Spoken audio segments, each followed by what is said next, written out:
सेना में बहाली के लिए अग्निपथ योजना लागू होने के बाद से पूरा देश जल रहा है। खासकर बिहार में छात्र मानने को तैयार नहीं है। छात्र लगातार हिंसक प्रदर्शन कर रहे हैं। इन घटनाओं से केंद्रीय मंत्री और बक्सर से सांसद अश्विनी कुमार चौबे दुखी हैं। उन्होंने छात्रों से किसी के बहकावे में नहीं आने की अपील की है। आदरणीय प्रधानमंत्री श्री नरेंद्र भाई मोदी जी के मार्गदर्शन में भारत सरकार ने जो अग्निपथ योजना की घोषणा की है वह सचमुच छात्रों के लिए, युवाओं के लिए एक बहुत बड़ी उपयोगी योजना है। इसमें लाखों रोजगार के अवसर भी प्रदान होंगे, साथ साथ राष्ट्रभक्ति का भी जागृति होगा और लोग जो कुछ लोग ये बहकावे में इस प्रकार के गलत आंदोलन को मोड़ देने का काम कर रहे हैं। मैं आग्रह करूंगा छात्र युवा शक्ति से, मैं भी एक आंदोलनकारी छात्र जीवन से रहा हूं, आप सब जानते हैं, और 74 के लोकनायक जयप्रकाश आंदोलन का एक कर्मनिष्ठ कार्यकर्ता के नाते, एक सिपाही के नाते मैं आपसे यह आग्रह करूंगा कि ऐसे लोग जो भड़काने का काम कर रहे हैं, ये वही लोग हैं, वही चेहरे हैं। इनके चेहरे को, नकाब को उतारने का है कि आज़ादी के 75वें वर्ष तक इन्होंने कुछ भी देश को नहीं दिया। आज जब देश के युवा शक्ति को रोजगार मिल रहा है, सुनहरे अवसर प्रदान किए जा रहे हैं, तो उन्हें भड़काने का प्रयास किया जा रहा है। मैं आपसे हाथ जोड़ के आग्रह करूंगा कि आप छात्र हैं, युवा हैं, आप इस प्रकार के आंदोलन में ना आए। कुछ लोग छात्रों के कंधे पर बंदूक रख करके और अपनी राजनीतिक रोटी सेकने का प्रयास कर रहे हैं, ये कदापि नहीं होगा। और मुझे लगता है कि आदरणीय प्रधानमंत्री जी बराबर छात्रों और युवाओं के लिए सोचते रहते हैं। हम आपको विश्वास दिलाते हैं कि ये योजना बहुत ही दूरदृष्टि और दूरगामी परिणाम लाने का एक बहुत बड़ा सार्थक पहल है।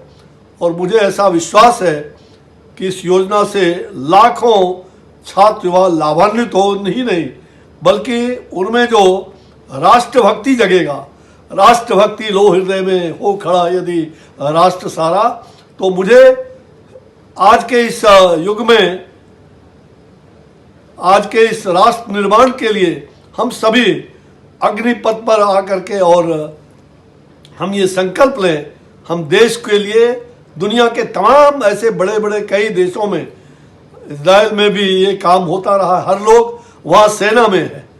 मुझे लग रहा है कि हर बच्चे स्कूल से पास करने के बाद सेना में भर्ती होते हैं।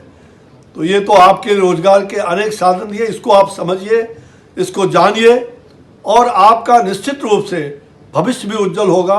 उधर बिहार में छात्रों के प्रदर्शन के बीच खबर पश्चिम चंपारण जिले से आ रही है, जहां बेतिया में उप मुख्यमंत्री रेणु देवी के घर पर उपद्रवियों ने हमला कर दिया है।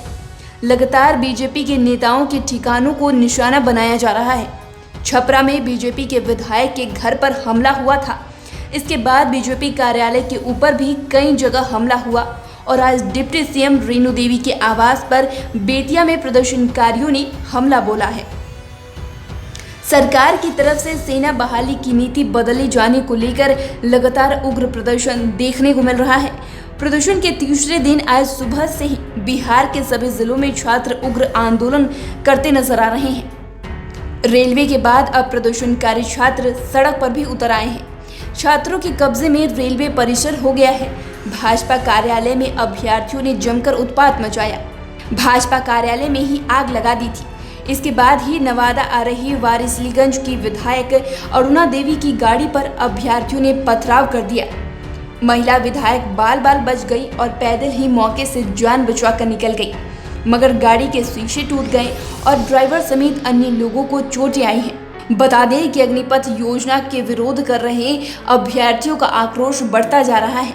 अब छात्र युवा संगठन आइसा इनॉस रोजगार संघर्ष संयुक्त मोर्चा और सेना भर्ती जवान मोर्चा ने केंद्र सरकार को 72 घंटे का अल्टीमेटम दिया है। उनका कहना है कि अगर सरकार ने इस योजना को वापस नहीं लिया तो हम सिर्फ बिहार ही नहीं बल्कि भारत भी बंद करेंगे। आपको बता दें कि अग्निपथ योजना को लेकर छात्रों का प्रदर्शन बिहार में और उग्र रूप ले चुका है। समस्तीपुर में प्रदर्शन में शामिल उग्रवादियों ने एक ट्रेन को आग के हवाले कर दिया। जम्मू तवी गुवाहाटी एक्सप्रेस की 2 बॉगी आग में जलकर खाक हो गई हैं। घटना हाजीपुर बरौनी रेलखंड के मोहिउद्दीन स्टेशन की है। बता दें कि इस योजना को लेकर बिहार, यूपी, उत्तराखंड, झारखंड, मध्य प्रदेश, हिमाचल, जम्मू कश्मीर, राजस्थान, हरियाणा और दिल्ली एनसीआर समेत देश के अलग अलग हिस्सों में छात्र विरोध कर रहे हैं। आपको बता दें कि अग्निपथ योजना के प्रदर्शन के कारण गुरुवार को कई ट्रेनें रद्द कर दी गई, तो वहीं कई ट्रेनें लेट पहुंची। इससे सबसे ज्यादा परेशानी रेल यात्रियों को झेलनी पड़ी। कई यात्री घंटों ट्रेन खुलने के इंतजार में बैठे रहे, तो कई यात्रियों ने ऑटो और बस का सहारा लिया। इस दौरान उन्हें मनमाना किराया भी चुकाना पड़ा। आपको हमारी रिपोर्ट कैसी लगी हमें कमेंट कर जरूर बताएं। अगर अभी तक आपने हमारे चैनल को सब्सक्राइब नहीं किया है तो सब्सक्राइब करें। साथ ही अगर आप ये वीडियो फेसबुक के माध्यम से देख रहे हैं तो पेज को फॉलो करें। वीडियो देखने के लिए आपका धन्यवाद।